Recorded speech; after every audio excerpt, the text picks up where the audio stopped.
अस्सलामुअलैकुम दोस्तों कोई बिज़नेस आइडिया नहीं, बल्कि ये आपको एक और सिस्टम दिखाना जा रहा हूँ दुनिया का कि ये है फेरी सिस्टम। यहाँ पे पुल ना होने के बायस यहाँ पे इसके ज़रिए क्रॉस करवाया जाता है। पैसेंजर को एक कश्ती में बिठा दिया जाता है और फिर समुंदर के दूसरे तरफ जाके उतार दिया जाता है। तो ये देख रहे हैं आप भी, ये मेरे साथ पैसेंजर हैं कुछ।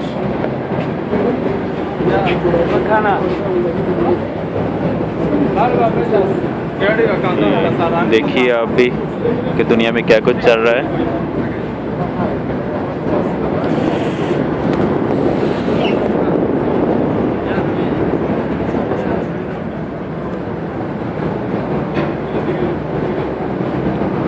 ये केनिया का शहर मोम्बासा है। मोम्बासा के दरमियान ये कुछ समुंदर का टुकड़ा पड़ता है, दोनों मोम्बासा के दोनों हिस्सों को मिलाने के लिए।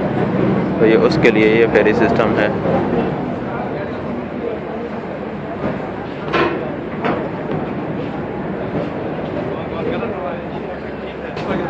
ये देखिए अभी स्टॉप आ गया है, ये पैसेंजर उतरेंगे।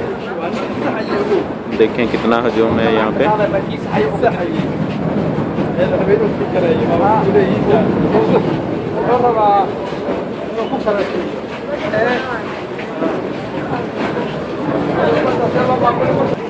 ये है इसका बैरूनी हिस्सा। ये पैसेंजर उतर रहे हैं और ये दूसरे पैसेंजर अभी सवार हो रहे हैं इस पे। और ये देखें ये गाड़ियाँ जो खड़ी हैं ये भी उसी में सवार होने के लिए खड़ी हैं। ये गाड़ियों की अलग फेरी होती है और पैसेंजर्स के लिए अलग होती है। और यहाँ पे गाड़ी का वज़न हो रहा है, हर गाड़ी वज़न करवा के फिर आगे जाएगी कितना उसका वज़न है।